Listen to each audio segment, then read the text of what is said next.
Est-ce que vous connaissez quels sont vos 3 clients types? Alors les 3 clients types, qu'est-ce que c'est? C'est une notion qu'on voit très peu, la plupart des marketeurs ne le connaissent pas et pourtant c'est vraiment extrêmement important. Et d'ailleurs le guide qui conduit le bateau est totalement d'accord avec moi.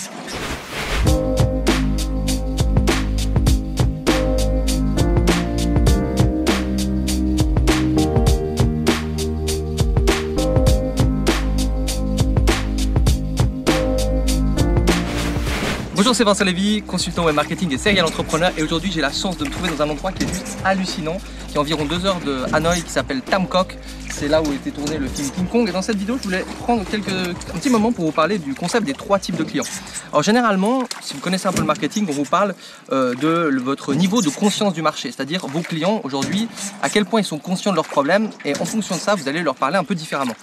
Alors cette notion, je la trouve totalement intéressante, mais je trouve que c'est encore plus intéressant de diviser vos clients en 3 types de clients. En fait, il y a 3 types de clients que vous allez pouvoir avoir. Le premier, c'est celui qui est conscient du problème et qui utilise déjà potentiellement une solution similaire. C'est-à-dire, par exemple, si vous vendez de la perte de poids, vous vendez un régime, eh bien, ce type de client, c'est celui qui fait déjà un régime, peut-être un régime différent. Donc, admettons, vous vendez le régime cétogène. Et donc il fait peut-être le régime du camp, un autre régime. Donc c'est quelqu'un qui sait qu'il a envie de perdre du poids, il sait qu'il doit faire un régime et il est dans cette phase où il fait déjà d'autres régimes, il est peut-être frustré par les régimes et tout ça. Ce type de personne, vous allez lui parler complètement différemment que le deuxième type de client. Le deuxième type de client, c'est quelqu'un qui sait qu'il doit perdre du poids, mais qui le fait peut-être d'une autre manière. Il va faire peut-être du fitness, ou peut-être, je sais pas, il va essayer une autre technique. Donc c'est celui en fait qui n'est pas exactement de votre cible, mais qui est dans une cible similaire. Je vais vous donner après d'autres exemples pour mieux comprendre. Et le troisième client, c'est celui qui est gros, il sait qu'il doit perdre du poids, mais il ne sait pas du tout comment faire. Et celui-là, pareil, vous allez lui parler complètement différemment. Parce que par exemple, si vous prenez celui qui fait déjà les régimes, il aura des frustrations, peut-être je sais pas, qu'est-ce qu'on pourrait dire, d'en avoir marre de faire des restrictions, d'en avoir marre de bouffer que du poulet par exemple. Celui qui est au milieu, eh bien, il en a peut-être marre d'aller à la salle de sport. Et celui qui est le premier client, qui est complètement débutant, eh bien lui, il a tout simplement marre d'être gros en fait. Et votre argumentaire de vente va être totalement différent en fonction de votre typologie client. Donc par exemple, prenons quelqu'un qui vend un produit sur la confiance en soi.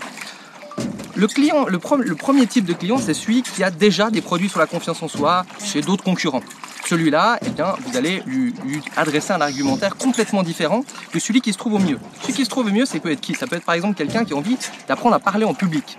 Il s'est peut-être pas forcément rendu compte que son problème c'était la confiance en soi, mais il en a déjà un petit peu confiance. Il est en conscience, il est, on va dire, au milieu. C'est vraiment un client qui est au milieu. D'ailleurs, c'est des clients qui sont assez compliqués à convaincre, ceux qui sont au milieu, parce que ils ne sont pas encore complètement convaincus qu'ils doivent avoir de la confiance en eux pour mieux parler en public. Et puis, ce n'est pas des clients qui sont complètement, on va dire, débutants. Et il y a le client débutant, c'est celui qui a manque de confiance en lui, qui ne le sait peut-être pas forcément, c'est celui qui n'ose pas parler en public, c'est celui qui a des phobies, des stress. Et ça, c'est vraiment le débutant. L'avantage du débutant, ce que je vais appeler aussi le client mass market, c'est que du coup, il y en a beaucoup plus généralement de votre cible. Je vous donne un exemple. Vous voulez un produit sur la confiance en soi, eh bien, soit vous allez vous adresser peut-être à 30 ou 40% de la population qui manque de confiance en eux, mais ils ne le savent pas forcément. Ils ont un stress, par exemple, ils ne se sentent pas bien et tout ça. Et donc, du coup, votre argumentaire de vente, il va être totalement différent que si vous allez travailler avec une personne qui cherche à avoir confiance en elle. Pourquoi? Parce que cette personne-là, elle est déjà consciente de son problème, et puis du coup, ça réduit le marché. Donc vraiment, pour résumer le truc, c'est que, en fait, l'erreur que font la plupart des gens, c'est qu'ils vont faire un argumentaire, et ils vont essayer de cibler un peu tout le monde. Ils vont dire, ah oui, alors la personne qui ne se sent pas très bien, qui a besoin d'avoir de la confiance, j'ai envie de la toucher. Et la personne qui sait déjà qu'elle a besoin d'avoir une formation sur la confiance en lui, eh bien, j'ai aussi envie de la toucher. Et donc, du coup, si on analyse bien les arguments, en fait, celui qui est le total débutant, ce qu'on a appelé le mass market, eh bien, on va pas du tout lui parler la même chose, on va pas du tout lui utiliser les mêmes types d'arguments que celui qui est déjà convaincu. Je prends par exemple celui qui est convaincu, peut-être qu'il a déjà essayé une méthode de se répéter tous les fois, j'ai confiance en moi, j'ai confiance en moi, j'ai confiance en moi, et on va du coup peut-être jouer là-dessus. Parce que celui qui est convaincu, il aura peut-être quoi comme obstacle? Il va dire les méthodes ne marchent pas, l'hypnose par exemple ne marche pas, le développement personnel prend trop de temps. Et donc du coup, dans notre argumentaire de vente, on va utiliser ces obstacles pour y répondre. Maintenant, si on prend les obstacles d'un parfait débutant, le parfait débutant il va dire impossible d'avoir confiance en moi, je comprends pas pourquoi chaque matin quand je me lève j'ai la boule au ventre. Et donc du coup, l'argumentaire sera totalement différent. Donc, si vous avez envie de toucher un maximum de clients, je vous conseille plutôt d'aller sur le mass market. Par contre, le mass market, c'est beaucoup plus compliqué. Vous devez être beaucoup plus performant en termes de conversion, en termes d'argumentaire, en termes de style de vente. Maintenant, si vous voulez, on va dire des clients faciles, eh bien, vous allez sur des clients qui connaissent déjà leurs problèmes. En fait, c'est un peu l'image, c'est que vous avez un arbre, il y a des fruits qui tombent par terre et vous ramassez juste les fruits et vous faites des ventes.